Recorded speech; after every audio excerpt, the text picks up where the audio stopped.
welcome back to Coaching Fire. David here, your coach, with my wife. Hello. And today we're going to talk to you a little bit about our finances.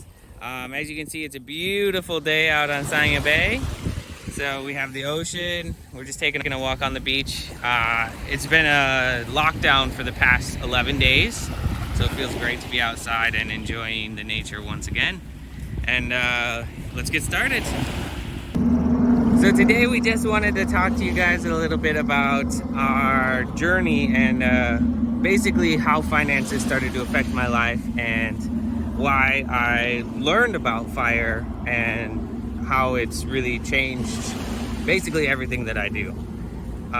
So my journey really started back in 2018.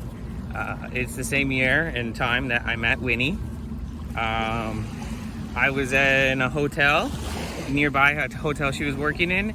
I had some friends there, so I spent the night, and the next morning I went out on a jog, and when I was taking a jog around the boardwalk, I ran by her hotel, and she was outside setting up a wedding, and one thing led to another, and I asked for her WeChat, and yeah, we just started out kind of as WeChat friends.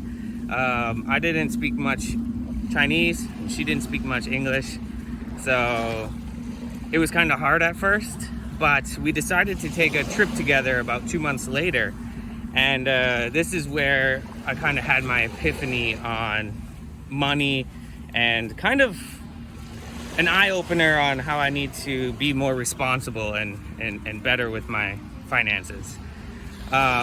During this trip, it was about a week. We traveled around in her hometown, and when I got back to Sanya, I had about 50 RMB left in my bank account.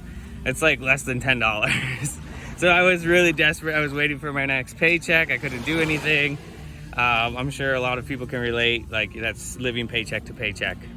And Winnie had like 20,000 RMB in her savings. And I was blown away because here was a girl that was earning 10 times less my salary. So I was earning 23,000 and she's earning 2,300.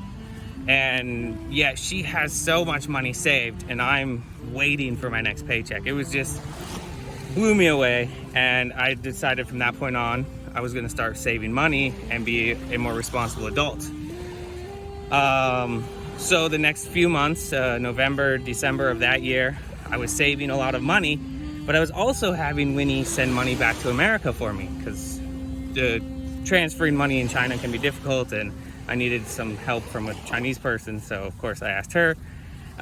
We'd grown a lot closer during this time. She was getting much better at English as she is now. My Chinese still is pretty poor, but from that point she was wondering why was I sending all this money back to America every month. And so I ended up having to tell her the truth that I had credit card debt that I was paying off. And I had a lot of credit card debt that I was paying off. It was like, at its worst, it was $18,000. I think by this time it might have been closer to $16,000 or $16,500. So I had to tell her that. She was a little bit, I don't know, frustrated that I didn't share that to begin with. But yeah, then I made a plan to get that paid down. I started reading a lot of finance books, and I really learned that the credit cards and other high interest debts are really eating your money. So I tried my best to get those paid off as fast as I could. I made a plan with Winnie that we split my savings 50-50. So I saved some in China to help us build our new life. I was also sending money home to pay off the debts of my old life. And it wasn't until the summer of 2019 that I had a great plan that worked out really well for me.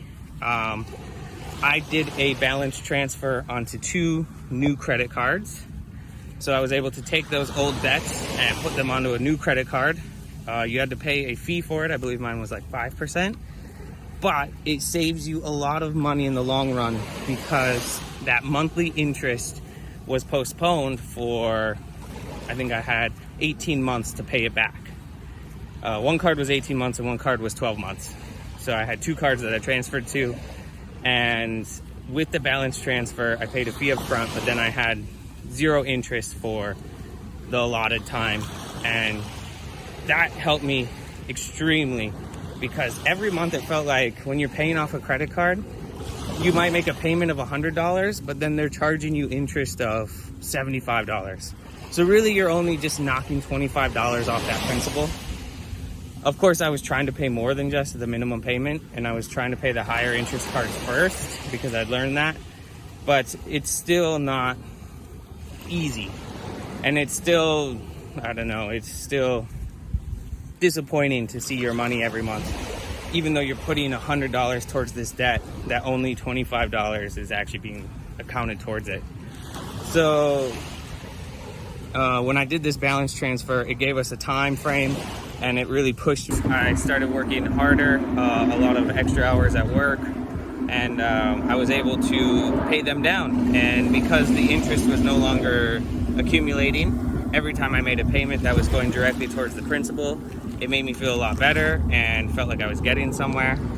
I was able to get rid of both cards on time before they charged their interest. That was kind of the trick of the cards, is that for a certain amount of time, the 12 months or the 18 months, they didn't charge any interest. But once that time expired, then you were charged interest, and it was at a much higher rate than my previous card. So there is a gimmick to it, but as long as you are positive you can pay it off, it's not a bad deal. And I was able to do that. And that's kind of how our journey started. After that, we had a lot of extra money to put towards investing, because I was using all that money to pay off those debts.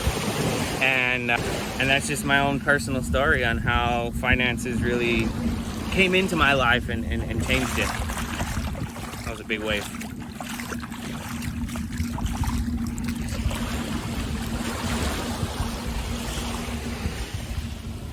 Well, thank you guys for joining us again on Coaching F.I.R.E, and I will see you next time. Bye-bye. Subscribe, share, and like.